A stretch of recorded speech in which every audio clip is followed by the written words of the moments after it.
Calling my parents helped me relax a little. I took a deep breath, trying to stay calm. Then the doorbell rang. What? It's my father-in-law? Hey, good morning, Eve. You guys are going on your honeymoon today, right? So I thought I'll drive you guys to the airport. Am I hallucinating? How come my father-in-law, who was rushed to the emergency room, is standing there talking to me? Didn't you get sick today? My name is Eve. I'm a 28-year-old office worker, and my boyfriend Chris just recently proposed to me. I was so happy, but to be honest, I feel like it took a long time. Because we've been dating since our senior year of high school. So we've been together for 10 years. After I graduated from junior college, I got a job and started living in an apartment by myself. Then 8 years ago, Chris started living in the apartment with me. We've been visiting each other's parents since we were in high school. And when we started living together, we told them about that. I got along with my in-laws quickly, and we went out to dinner a few times. When I was over 25 years old, I started to make a show of wanting to get married to him. But he said, "It's only been 3 years since I graduated from college and started working. And why don't we just continue living together like this?" He was not very positive about marriage. I told him that since I was already 28 years old, I was considering leaving him if our relationship wouldn't progress any further.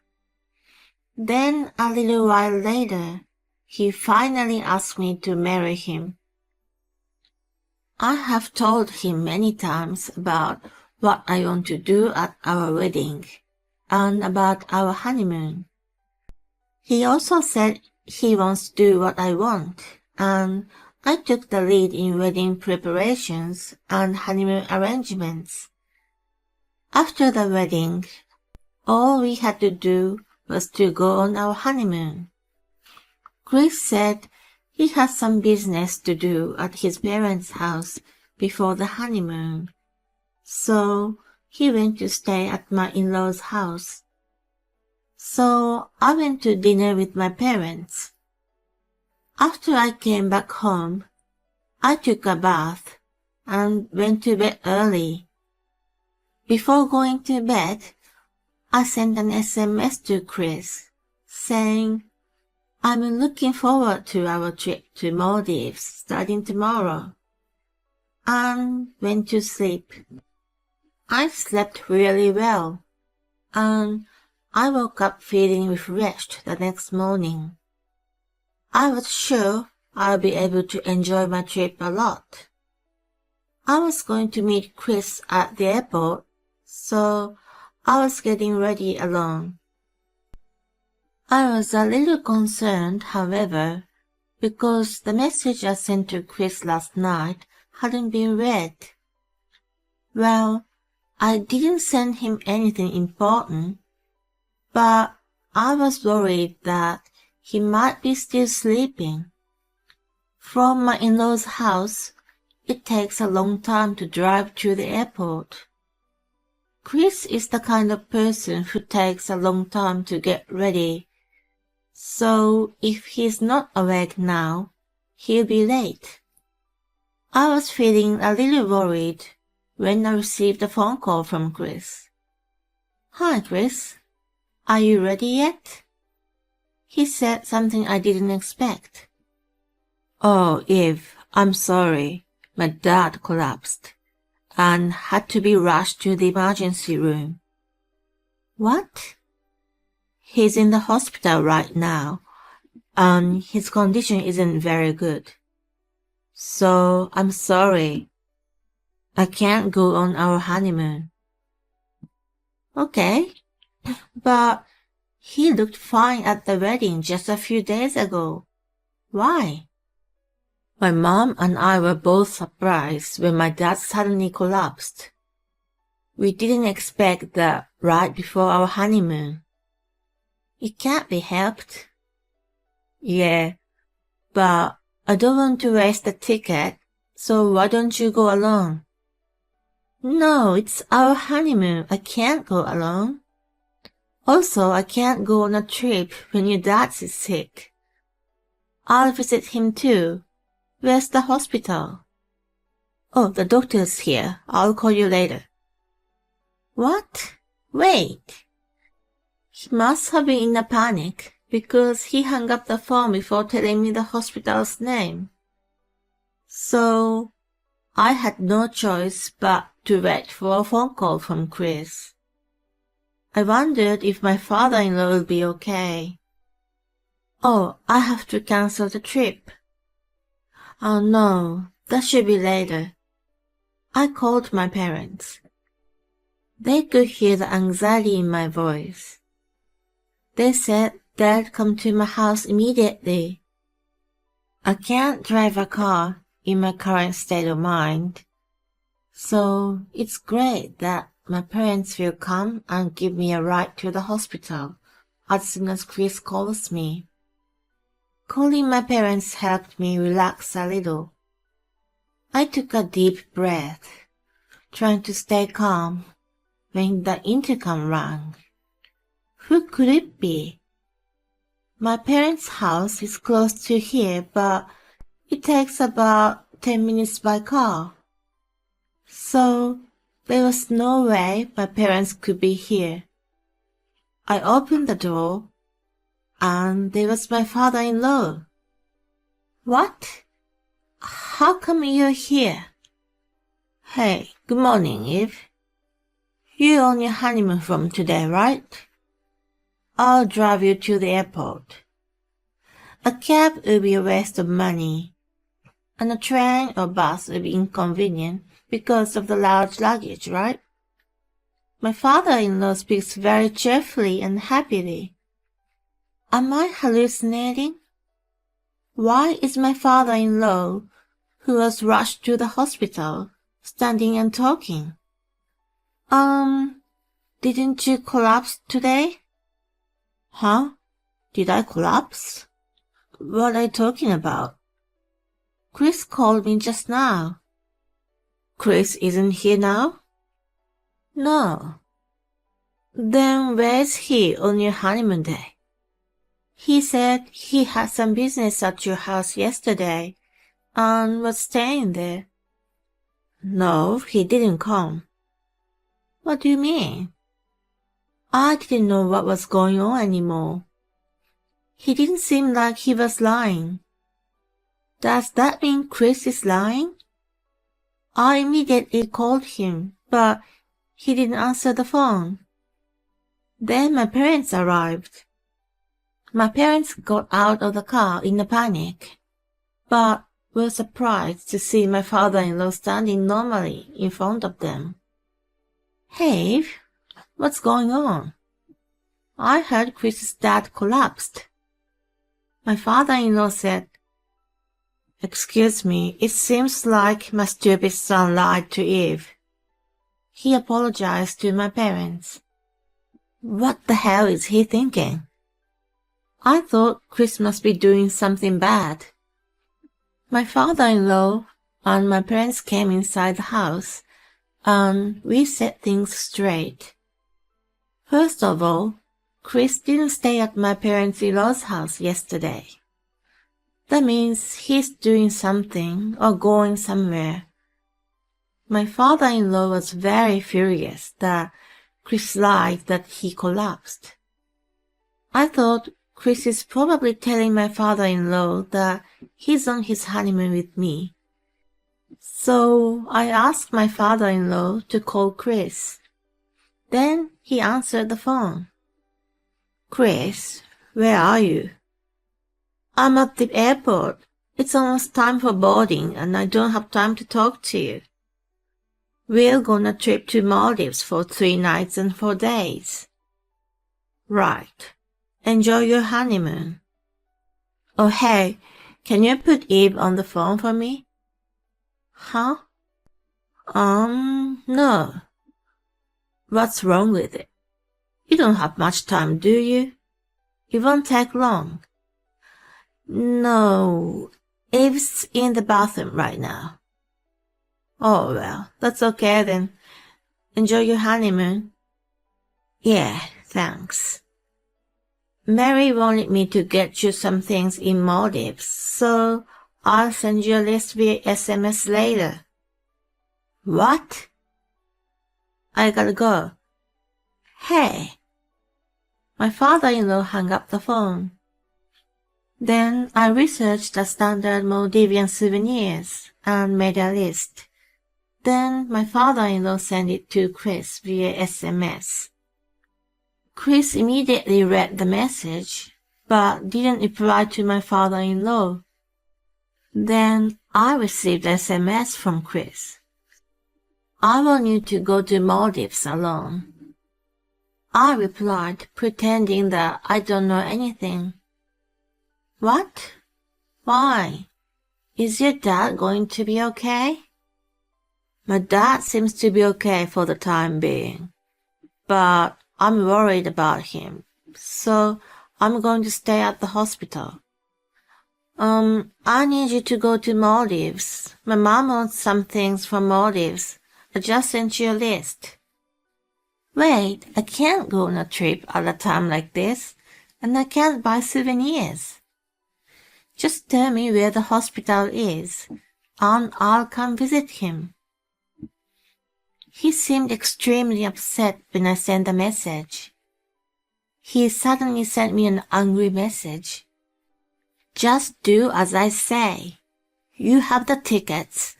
All you have to do is get on the plane and go to Maldives, and go buy the stuff on the list. It's disgusting that he would get upset and order me to do something to make himself add up.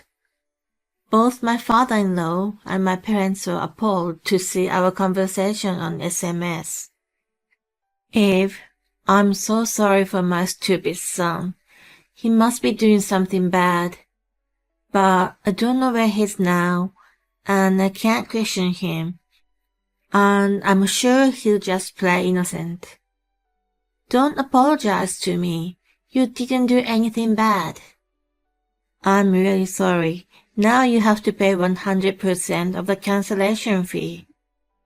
Would you mind if my parents go to Maldives instead? I asked my father-in-law, and he agreed. If your parents can go now, that'd be great. You shouldn't waste the money. Since it's close to the airport from here, my parents said okay and accepted the tickets. I had to talk to my mother-in-law about Chris too, so my father-in-law gave me a ride to their house. When I told my mother-in-law what happened, she got furious. I can't believe that Chris is cheating on you.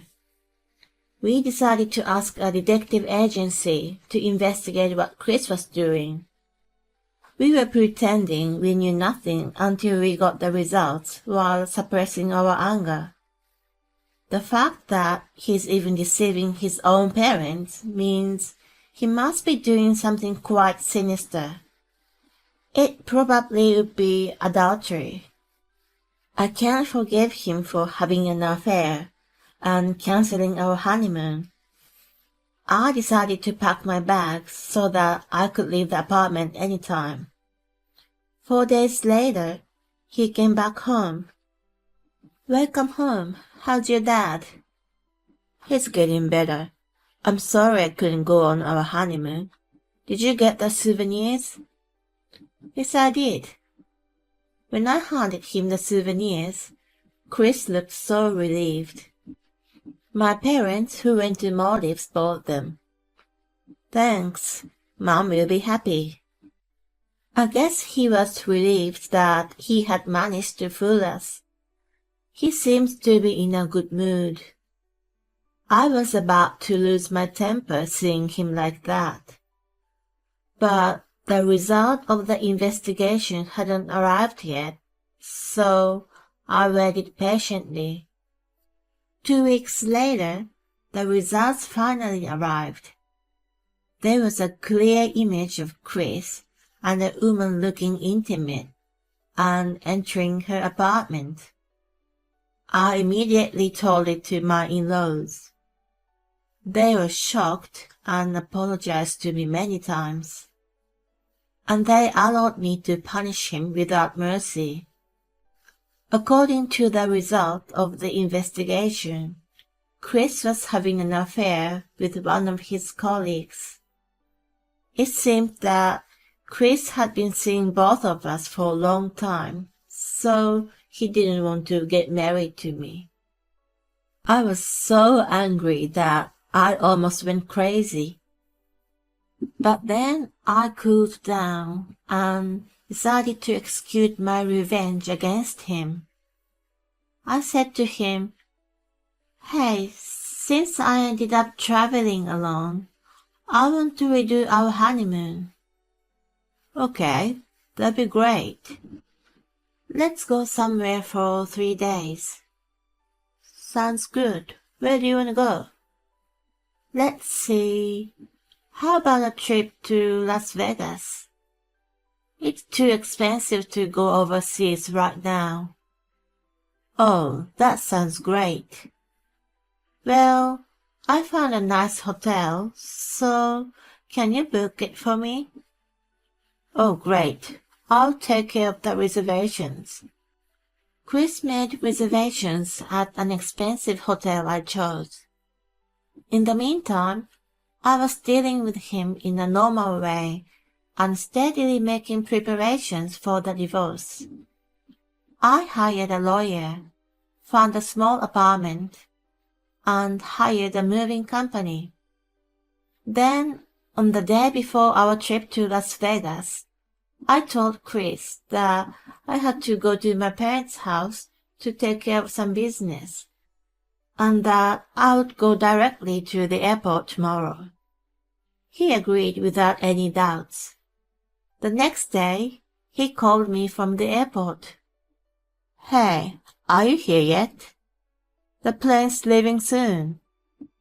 "I'm sorry, I can't go." "What do you mean?" "Because I don't want to travel with an adulterer like you." "What? What do you mean?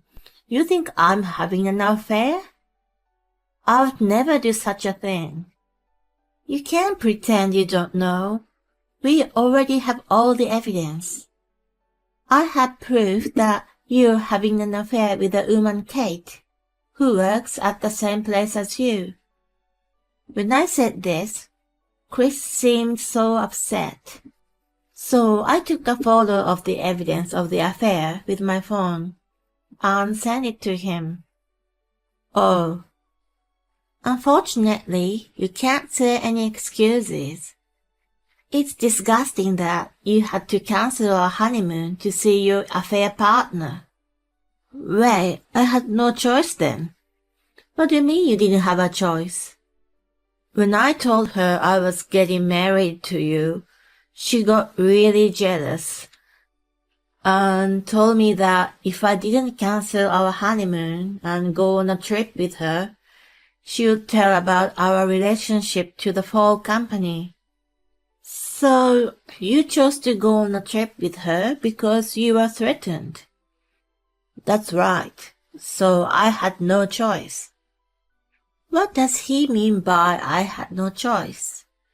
It was his fault for dating 2 women at the same time. Anyway, I don't care about that anymore, but I'm definitely going to ask for a divorce and an alimony. Wait, let's talk about it. No, I don't want to see you anymore.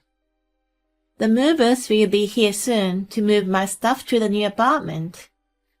And all I have to do is go through my lawyer and demand that you fill out the divorce papers. What? Wait. I don't want a divorce. The person I love most in the world is you. I can't believe that. Believe me, and let's go on a trip to Las Vegas together. It's a waste of money to cancel the trip. Oh, it's okay. The people who are going instead are on their way. What? It looks like they just arrived. Dad? Mom? What are you doing here? Chris, you stupid son. We know you're having an affair. Oh, Have, did you tell them about that? We've been looking into your misdeeds. I was with them the day you lied and cancelled our honeymoon.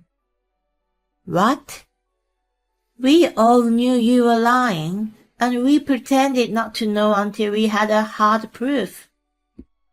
Oh. Chris must have been shocked because he looked so proud that he had managed to fool us.